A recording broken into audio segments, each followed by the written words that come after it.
nous retourner vers Eric Ella. Vous partagez le sentiment de M. Gilles Gilbert Epps? Non, je ne partage pas son sentiment. Pourquoi? Et je ne partage pas le sentiment de beaucoup de Gabonais qui ont comme option au niveau de la confrontation. Diviser pour mieux régner, c'est ça? Non, non, la confrontation. Elle est politisée. Vous pensez que la décision de la Cour est politisée? Je suis d'accord avec lui sur la manipulation de l'Occident, parce que vous avez deux frères qui se battent, qui n'arrivent pas à trouver une solution, qui viennent vers vous pour pouvoir arbitrer ce problème et vous créez encore plus de problèmes. C'est ce que la Cour a fait.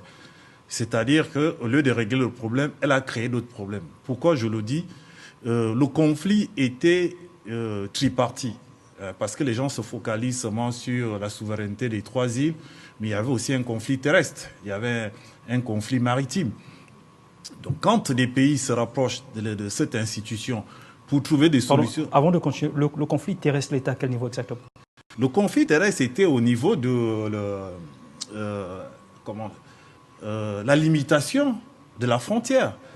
C'est-à-dire qu'au niveau de Kié aussi, la rivière, pas Kié aussi, comment ça s'appelle? C'est la rivière qui sert pour le moment de frontière. Mais ce n'est pas ça le tracé de 1900 à Paris.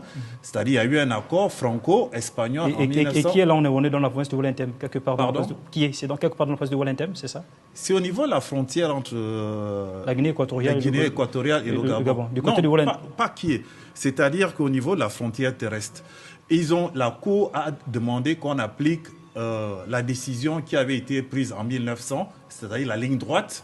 Et c'est pourquoi, en appliquant cette ligne droite-là, Mongomo et Bibiine rentrent systématiquement sur le territoire gabonais. Bon, comment on peut réaliser cet exploit?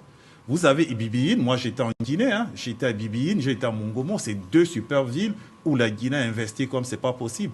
Ça fait 65 ans que les gens y habitent comme Guinéens, qui ont la mentalité guinéenne, qui parlent espagnol, qui parlent au front, qui sont impliqués. Le président de la République de la Guinée équatoriale est de Mongomo, sa femme est de Bibiine. Donc comment vous faites pour enlever Mongomo et Bibiine pour les rendre gabonais?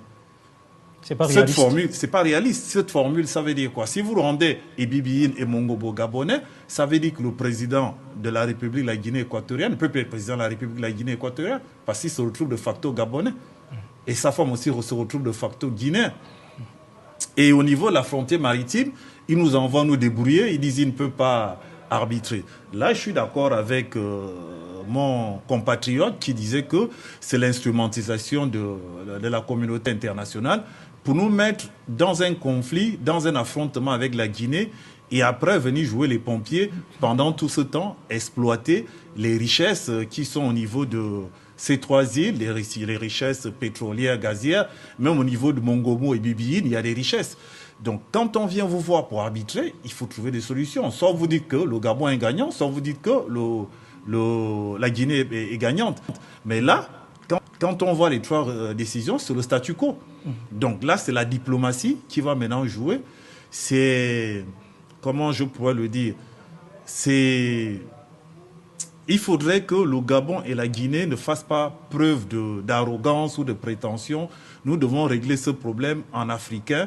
Et moi, je pense qu'en voulant nous diviser, nous pouvons rebondir à travers ce conflit pour créer une fraternité entre la Guinée et le Gabon, pour créer même une fédération, de façon à ce que toutes ces richesses qui sont dans ces trois îles, qui sont au niveau de la mer, qui sont au niveau de la frontière terrestre, puissent être bénéfiques pour les deux pays et pouvoir favoriser l'émancipation de nos deux pays. Pour moi, le Gabon n'est pas perdant, c'est un statu quo. Autant Mongomo et Bibiine ne peut pas revenir au Gabon, ça n'importe quel Guinéen ne peut pas le comprendre. Autant nous les Gabonais, nous sommes très attachés à ces îles puisque c'est nous qui les occupons encore jusqu'à présent depuis 1972 où Puna avait fait évasion avec les gendarmes sous l'impulsion d'Omar Bongo Ondimba qui avait une aura incroyable et c'est pourquoi justement de son vivant c'est des problèmes qui ne s'opposaient pas. Et au niveau de la frontière maritime, ils nous disent de nous débrouiller, donc c'est à nous de pouvoir le faire. Mais comme les relations entre la Guinée équatoriale et le Gabon en ce moment se passent très bien, les deux présidents ont un bon feeling, les deux peuples sont compatibles par parce qu'on partage beaucoup de choses. On partage la culture, on partage la Merci langue. beaucoup. Donc on devrait pouvoir trouver une solution pacifique et diplomatique pour régler ce problème. D'accord.